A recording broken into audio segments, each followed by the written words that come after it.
day, everyone, and welcome to episode 2 of the Wild Game Anglers podcast. I'm your host, Henry Vine, and today I'm thrilled to kick off this journey with a very special guest, a person with whom my story began, my mother. Growing up, my mother played a huge role in shaping my love for the great outdoors. She raised me on a 54-acre piece of land, one-third of it is forest. She's been a partner in countless deer hunting sessions. Her passion for nature and wildlife has been a constant source of inspiration for me, and it's one of the reasons I still cherish these activities to this day. In this episode, we'll delve into the memories we've created together, the lessons she taught me, and the stories that have made us who we are. So, whether you're a seasoned hunter, an avid fisherman, or just someone who loves a good story, sit back, relax, and join us as we embark on this heartfelt conversation. Mom, welcome to the show. Thank you very much for inviting me. How are you? I'm fine. Yeah. So, my first question is going to be, how did living in the country and hunting all begin for you? Well, when I met your dad, he took me hunting with him and to accompany him in one of his passions. I enjoyed it very much, and later on, I took a course to get my hunting permit. That way, having my hunting permit, I can go hunting by it's a hunting card, and I can buy my permit every year and to go hunting. So I really enjoyed the experience. How was it when you shot your first deer? Well, I didn't get any for the first few years, but when I got my first deer, I was very excited. The adrenaline my heart was pumping, and wow, I mean, but obviously I had to wait a good 10, 15 minutes before going down to check, and he was dead. And Oh yeah. oh yeah, And was it a big buck or a little one? it was, I believe, oh boy, it was a good while ago. There was a spike, or it could have been a 3 pointer or a 4 pointer, but it was a small buck. Oh, that's good. That's a perfect way to start. I find it's always good to start with a smaller buck and then we move our way up. Well, we see what's in our scope. Yeah. Yeah, so I caught a bigger one later on, another year. Yeah, I mean, we'll talk about that. Yeah. Yeah. And well, I know you got a lot of them over the years, so we'll talk about that. And can you share one of your earliest memories of fishing or hunting? The first time I actually went hunting on our land was with your dad. Anyways, all of a sudden, I see a family of coyotes, well, five or Okay. six of them, and they were like approaching me, but from a distance, but they were coming my way. Um, they didn't smell me because they would take off. And my God, I was getting a bit scared, you know. I mean, so I got up, I started making noise um, on the ground with my feet, and I was by trees and cracking some branches. So they saw me and they ran away. Oh, I was Oh, so happy. yeah, for sure. It's I was, nerve-wracking. but I mean, I don't know if anything would have happened to me or not. I mean, I was young and I got scared. I mean, I was on the ground at the time. I wasn't hunting from a watch. I was Okay. on the ground, so it was scary a bit for me. But I mean, it was okay. The day ended. I was fine. Well, that's a nice memory. To be honest, I didn't even know this story, so No, that's well, new I to was me also. It okay. reminds me, I remember, I don't know how old I was, but I went out for snowshoeing once and it was winter. It must have been February. And in the evening, almost near dark, and with snowshoes, we can't run. No, So I'm there and I go into the trail, the one that leads to the two-story high watch. And I see coyotes coming my way, and it must be the same thing, around five or six of them. But they saw me though; they were looking at me, okay, and I yeah. turned around because I was getting nervous and can't run, like I said, and the snow was deep, so I'm just trying to snowshoe my way fast. And they kept a distance, but they were following me, snooping around, and I was like, okay, they better not attack me. And Yeah. I got out of the woods and hurried back to the house, and they never followed me out of the woods. So, but it could be nerve-wracking. Yeah, but generally speaking, they're afraid of humans. But Yeah, then if you got a pack like five or six, I don't know. So yeah. If they're hungry, we never know, eh? I never heard of a coyote attack yet, but Yeah, try me not to neither. provoke one either. No, no, you're right. Uh, I remember growing up, whenever you would bring your deer to the cold room there, to the neighbor's cold room, everyone was always impressed with your shot. You had a good shot. Everyone knew it was your buck once it was in the cold room. Well, I don't know what to say. I normally shoot them in the spine and In the they neck, die right right? there. It was just, I guess, luck when I aim, It and was in the neck though, right? could have been, yeah. Yeah, But I remember you had like that perfect neck shot. okay. And I know I generally get the spine. I aim for the vitals, but Yeah, the distance and stuff. But the deer would die right there and not move. And at that time in the area, there was not many female hunters, so probably well on my range here. I was probably the only female hunter hunting at the time, but today you have more yeah, female hunters. yeah. So That's pretty cool.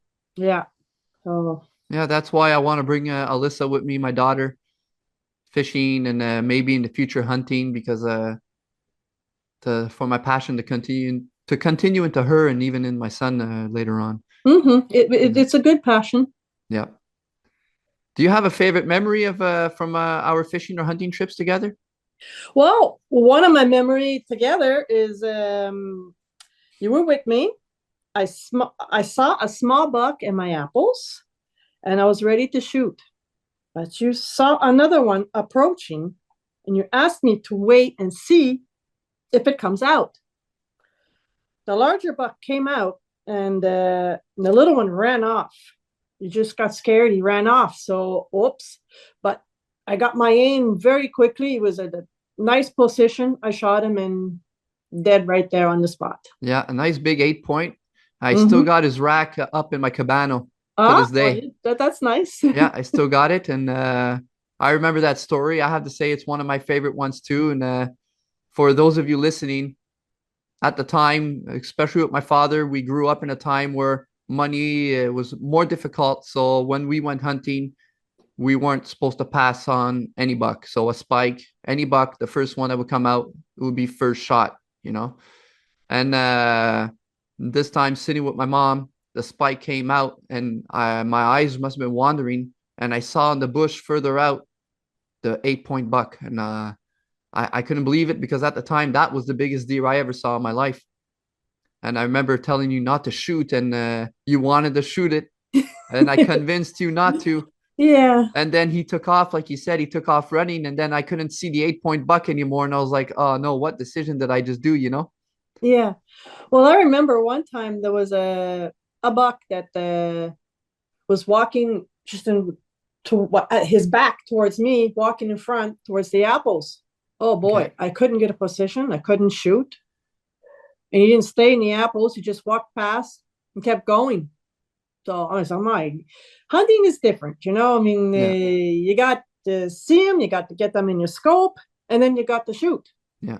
But you don't always get that. You don't always. You got to wait, be patient, and I didn't get one that day. I came home, says, "Well, I saw him, but he wasn't in the position to Yeah. shoot to kill." So I'm not going to take any position just to say, "Oh, I saw a buck. I'm going to aim and shoot." No, No, you no, got no. to get him That's how deer get injured, and then people can't exactly. find them. Me too. I always need to have that perfect shot. I don't want to injure the deer.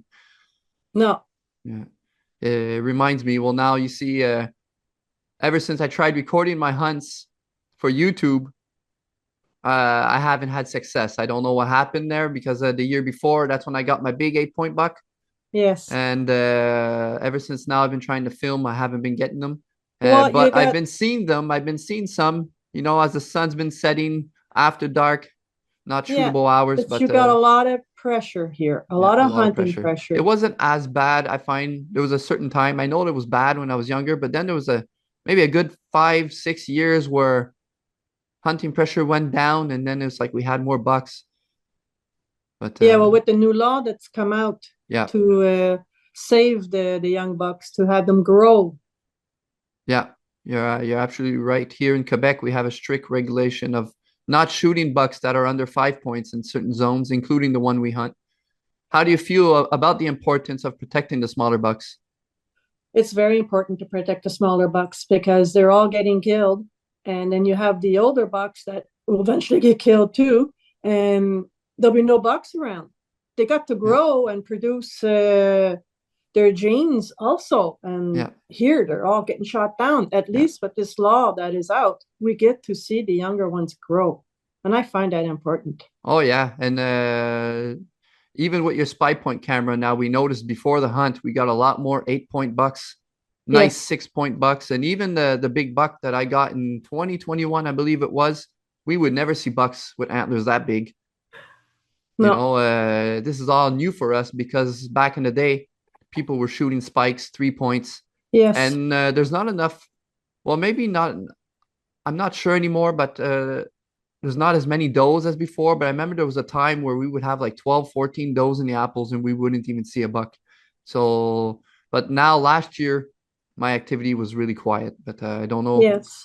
Maybe they were elsewhere. And now we got big winter, a lot of snow. I don't know how they're Oh, doing. it's going to be hard for them. We got a I lot of can't snow even this get year. out into the bush. It's just Oh, too much snow. And with the snowshoes, I tried the other day. I mean, they go down to the knees in snowshoes. It's oh yeah.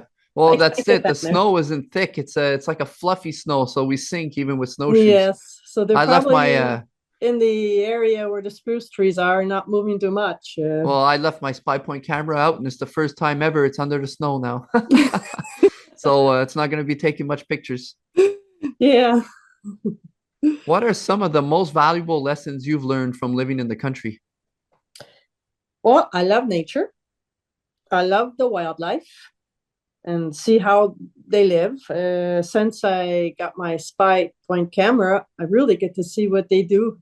Yeah, And it's fun. You see the mice, the rabbits, the raccoons, they climb the trees. The mice, they jump so fast. I find that it's wildlife and nature is very important. oh yeah, And since my retirement, I have time to observe and see this. When I was working before, get no time even to see the sunrise and sunsets. You got no. I didn't yeah. really look at them and observe them. But now I got all this time on my hands and I learn, and it's just great. It's a very important nature in the Oh yeah, country, and it even in is. the city. You got squirrels, and it's Yeah, just but then we beautiful. got traffic, cars honking Yeah, their horns, and yeah. just Well, stress. A lot of stress in the city. mm-hmm. Yeah. So, what advice would you give to someone who is just starting to hunt? Well, it is a nice activity. It's an exercise. If you go small game, you're walking, Yeah, and if you like to just sit down watching the big game in your watch, you just time to relax. It's peaceful, and you hear all the noises, the cracking of the branches, the leaves that's falling on the ground. yeah. You hear, oh, then all of a sudden the adrenaline. Oh What is yeah. that? What is that? It's a fantastic activity to hunt, and it's wonderful. I There's enjoyed it, but now most of the time when we're sitting in the watch, there's always a story. Every sit, every evening hunt, every morning hunt, whenever I come back, there's always something that I want to talk about. hmm No, it's good. It just changes our thoughts. It removes a lot of stress. yes, and it's just time to think, time to Yeah, relax. yeah. For You people who hear like that, you know? Yeah, you hear the Yeah, birds in the background. You hear a bit of traffic. yeah, Hear the church bells in the village, depending on what hour. It's nice. yeah. I remember one time I was sitting in the watch with Sunny there. You remember when Sunny came along? Mm-hmm. And we heard branches cracking, and Sunny was getting excited. So was I. I was sure it was a big buck, and it was like 3 in the afternoon, so it was still nice and sunny out. Next thing you know, all these branches cracking. It just was a flock of turkeys coming their Oh, way. I started hearing them like doing their little yeah, gobbling sound, and then they yeah, came. They arrived in front, but it was pretty exciting. yeah. But they make loud noise. Oh, These they're little loud in the animals, bush. and you think Yeah, it's the big deer. No, it's a small game. yeah, yeah. Even a little partridge is gonna do all that noise. Mm-hmm. Yeah. So, you have your own YouTube channel. You Yes, I you made your do. own YouTube channel, Sue's Cooking and Outdoors. Yes, I started that August 2023 because I like to share my passions also. I like to cook, and you or your brother need a recipe. Sometime I'm at my local pool and you called, you got the recipe. Your brother is at the grocery store. Well, I need to buy the ingredients. Oh, well, I don't have the recipe. I got to go home, photocopy it. Oh, he says, well, next time. But doing my videos, it says, well, you can go check it up on YouTube and the recipe will be there. Yeah. Slowly, I'm adding recipes. And since I bought my Spy Point trail camera, I put it out in the backyard. I did put it in the bush sometime, and I'm Oh, always you got some anxious. nice footage with the trail camera. Yes, I'm always anxious to see what's on my card. I bring the camera in, and I just enjoy it. Oh yeah. It's a passion, and I like taking pictures. I go on trips once in a while, and just love taking the pictures, the sunsets, the sunrises, and it's just beautiful. As I said, I got so much time on my hands that I observe and I see this, and I like to share. Yeah. And it's just fun. I mean, why not start your own YouTube Oh yeah. channel? It's a fun hobby. It's a great way to keep ourselves occupied. Oh yeah. Yeah. And one day when I'm not there anymore, well, the grandkids will see grandma doing her stuff. Yeah, well that's fun too. You know, even me, I'm gonna get old one day and maybe my kids are gonna have kids and then they're gonna see Yeah. like, oh look, that's grandpa. Oh yeah. Yeah, it's history. And yeah, meeting different people, watching their videos from all over the world. Yeah. It's fantastic. I meet friends from all over the place. It's great. Watching some cooking, nature, flowers. People out there got nice videos of their passion, and Yeah. it's a I community where we share our stuff. I agree. I Yes. made some raspberry jam. I from your YouTube video. I followed your recipe Oh, and well, made my that's first nice. time ever. I made raspberry jam and everyone in the house liked it. Yeah, well, that's good. That's good. Well, Mom, thank you so much for joining me as my first guest on the Wild Game Anglers podcast. Yes, It well, I'd like to thank you very much for inviting me. it's my pleasure. It means the world to me to share these memories and stories with you and our listeners. Oh, well, I wish you luck with your channel. Thank you very much. You're welcome. So, to all our listeners, thank you for tuning in. I hope you enjoyed this trip of how my passion for hunting began and maybe even felt inspired to start hunting yourself. Don't forget to subscribe, like, and comment if you enjoyed this episode. And please don't forget to check out my mom Sue's Cooking and Outdoors YouTube channel. Stay tuned for more episodes where we'll continue to explore the world of hunting and fishing. I'll talk to you all next time on the Wild Game Anglers podcast.